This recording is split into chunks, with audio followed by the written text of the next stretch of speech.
কয়েকদিন আগে আসছিলাম ডিএমপির কর্মকর্তাদের সাথে আগামী 19শে জুলাই সোহরাওয়ার্দী উদ্যানে যে আমাদের ঐতিহাসিক জাতীয় সমাবেশ 7 দফা দাবি দিয়ে আমরা এই সমাবেশ করতে যাচ্ছি।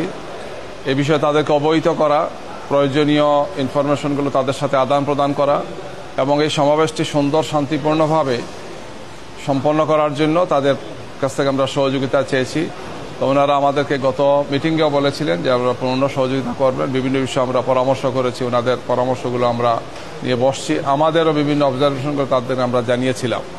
তো এর আলোকে আজকে আমাদের বাস্তবায়ন কমিটির মিটিং ছিল। এরপর আবার ওনাদের সাথে আমরা সেই সমস্ত বিষয়গুলো শেয়ার করেছি। যেহেতু সময়ের ব্যবধানে আপ টু ডেট হয়েছে, অনেকগুলো ইনফরমেশন আপ টু ডেট হয়েছে, যেমন আমাদের যারা নেতৃবৃন্দ আসবেন, কর্মী ভাইরা আসবেন, যে সমস্ত জায়গাগুলো থেকে আসবেন, জেলা এবং মহানগর থেকে আসবেন, কি পরিমাণ আসবেন, কতটা গাড়ি থাকবে, কোন রুটে ওনারা ঢুকবেন, গাড়িগুলো কোথায় পার্কিং করবেন, এই সমস্ত বিষয় বিস্তারিত ওনাদের সাথে আমাদের আলাপ হয়েছে। এছাড়াও মাইক সেটিং থেকে আরম্ভ করে টোটাল মাঠের যে ব্যবস্থাপনা, এই সমস্ত বিষয় আমরা তাদেরকে অবহিত করেছি। ওনারাও কিছু পরামর্শ দিয়েছেন যাতে সব দিক থেকে সুন্দর এবং শান্তিপূর্ণভাবে এই সমাবেশটি অনুষ্ঠিত হয় এবং এক্ষেত্রে যখন যেটা প্রয়োজন তারা আমাদেরকে সহযোগিতা করবেন। আমরা আশা করছি যে আমাদের এই সমাবেশে আসা, প্রোগ্রামটাকে সুন্দরভাবে বাস্তবায়ন করা, নিরাপত্তা সহ ট্রাফিক ব্যবস্থাপনা, আমাদের গাড়িগুলোকে পার্কিং করা সহ সমস্ত ব্যবস্থাগুলোই সুন্দর শান্তিপূর্ণভাবে আমরা আশা করছি। এইভাবে আমরা ওনাদের সাথে মোটামুটি প্রায় 1 ঘন্টা থেকে 1.5 ঘন্টা দীর্ঘ মত বিনিময় করেছি আর কি। আমাদের যারা টিম লিডাররা আছেন তাদের আমরা সেল নাম্বারগুলো দিয়েছি, মোবাইল নাম্বারগুলো দিয়েছি। তাদের যারা দায়িত্বে আছেন, বিভিন্ন ট্রাফিক জোনে দায়িত্বে আছেন, তারা আজকে সবাই ছিলেন। প্রায় 13-14 জন বড় অফিসার এখানে ছিলেন, ডিএমপির প্রায় সবাই ছিলেন। আমরা তাদের নাম্বারগুলো নিয়েছি যাতে আমরা যে কোনো সময় এই সমস্ত বিষয় পরস্পর মত বিনিময় বা আদান প্রদান করতে পারি, তাদেরকে আমরা ইনফরমেশন দিতে পারি, ওনারাও আমাদের কাছ থেকে ইনফরমেশন কালেকশন করতে পারে। একটি সুন্দর এবং আনন্দঘন পরিবেশই বলা যায় যে এই বিষয়ে আমাদের মধ্যে আলোচনা হয়েছে। আমরা এই ধরনের কোনো শঙ্কা করছি না। তারপরও প্রয়োজনীয় সাবধান থাকার জন্য আমাদের স্থানীয় পর্যায়ে দায়িত্বশীল যারা আছেন, মহানগরের নেতৃবৃন্দ যারা আছেন, আমরা যারা আছি সবাই ব্যাপারে সাবধান থাকবো, সাবধান আছি। সাবধান থাকা উচিত স্বাভাবিকভাবেই, যে যত বড় একটা গ্যাদারিং, অনেক লোক আসবেন, যাতে এটা হয়। প্রশাসনকে আমরা অনুরোধ করেছি ওনারা ওনাদের ডিপার্টমেন্টগুলো যাতে এই ব্যাপারে প্রয়োজনীয় সহযোগিতা করেন, ওনারা যাতে এই ব্যাপারে অবজারভেশনে রাখেন সমস্ত ব্যবস্থাপনাকে। আমাদের প্রায় 6000-এর মতো স্বেচ্ছাসেবক আমাদের বিভিন্ন বিভাগগুলোতে থাকবে।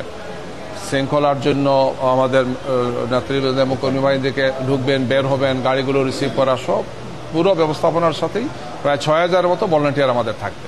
আমরা তো আশা করছি যে ইতিহাসের সর্বোচ্চ সংখ্যক উপস্থিতি সহ হবে এবং আমরা এখন পর্যন্ত যে সাড়া পাচ্ছি, আমরা তাদেরকে জানিয়েছি প্রায় 10,000-এর মতো গাড়ি এখন পর্যন্ত শুধু বাস বা অন্যান্য বাহন যেগুলো আছে সেগুলো আসবে। এছাড়াও তো ট্রেন আছে, লঞ্চ আছে, এই সব কিছুই থাকবে এবং সবগুলো স্পটেই আমরা আমাদের ভাইদেরকে রিসিভ করার ব্যবস্থা রেখেছি।